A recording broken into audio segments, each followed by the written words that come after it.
and welcome to Josef's Model Railway and Toy Room.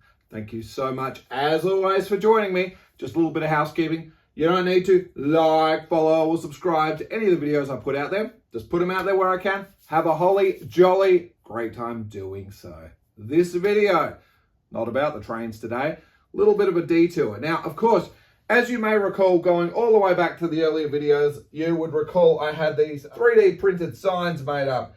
Lego, Hornby, Matchbox, Hot Wheels. Really, these are the key institutions this room is really devoted to. Now, we obviously see quite a bit with Hornby and the model railway side of things. Lego, we've had a few chat about a few interesting things there.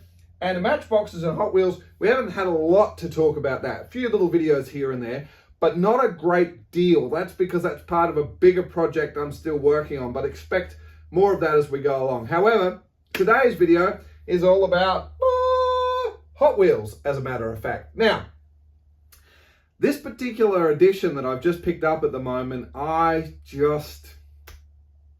soon as I saw this video, I just thought, that needs to be in my collection, because I love these cars, and the fact that they've managed to turn it into an actual Hot Wheels model is just a signature I need to have in my life. Now, first of all, I suppose it's important that as I grew up, Matchbox cars are, certainly as you recall by this color scheme, this is as I remembered it. And I love these because it would mean you could have your car and there was also room in the bottom of the box to store an additional car as well. And I have talked about that in an earlier video. But the important thing is Matchboxes generally appeared in more of this box type of presentation. And these days, while it can still be found like that, most of the time they're printed on a blister card, as we would expect with most types of Hot Wheels and things like that. In fact, this is about the only way I think I've ever purchased Hot Wheels cars like this, and or something a little more vintage, and I've just got it in a protective cover at the moment. But as you can see, this is pretty much the process we work on. So first of all, this particular Hot Wheels that I've picked up doesn't appear like that.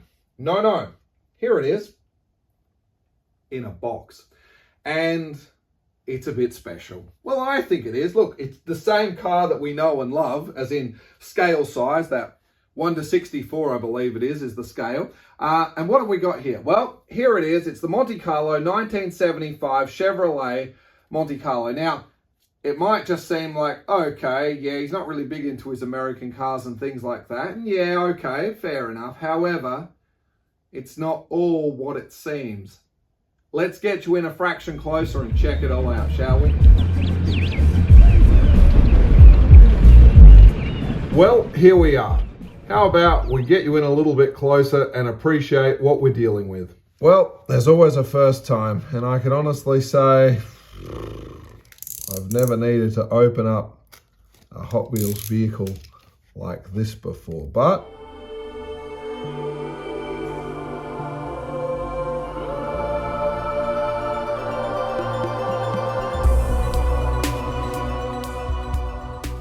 that's magnificent. And I love this packaging, so you can basically repack it back in again. You certainly are not going to be doing any of that in any of your blister packs. Not convincingly anyway. That really is something else. I just don't quite know where to start with this. The detail on those wheels is extraordinary. The customization and decals on the inside, and we'll come in for some lovely close-up shots for you to really appreciate it. Sub Woofers lined across the back, you know. We're not doing any 6x9s there. This machine is obviously built for some sound, and I would expect nothing less. We'll come in on those close shots. But I guess the important thing is, and of course, let's get it down here on the road. Certainly, that is a Lowrider. And I appreciate it. But I guess what's even more interesting is the fact that, yes, indeed, with the hydraulics or airbags, I guess, depending on what you're choosing to use, the fact that it comes open like that is something else. So we can certainly put this into the three-wheel motion, which again, for some of you who may not understand the this part of this car culture, the three-wheel motion, is the whole idea that the car's actually sitting on 3 wheels, and the fourth one, has been elevated. So you could certainly get it into that legendary pose. And for those of you that have no idea what I'm banging on about, let's just spend a moment or two and appreciate the real thing and the American culture and all around the world that certainly is lowriders. And a super big thank you to Skid Society for sharing so much glorious content to all of us around the world on YouTube. Magnificent.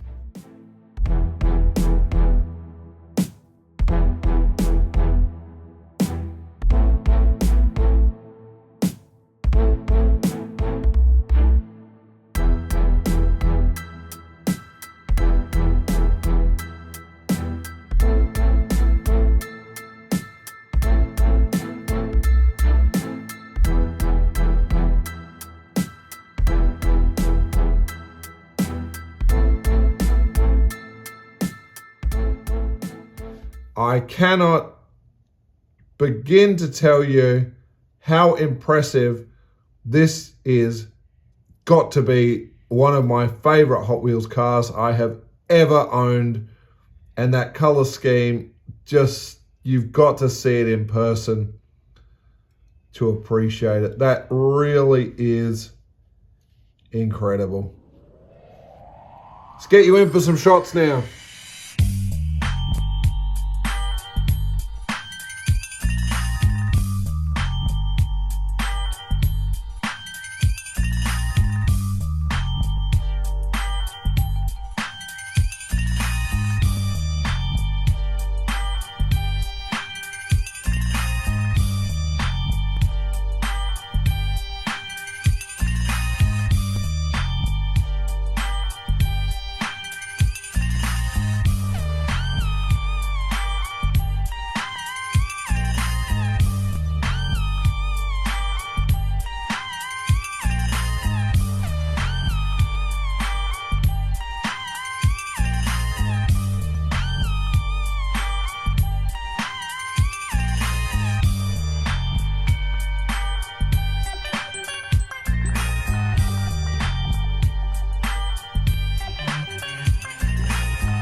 Well, girls and boys, ladies and gentlemen, as always, that's going to do it for yet another video. Look, thank you so much for joining me in this little bite-sized episode.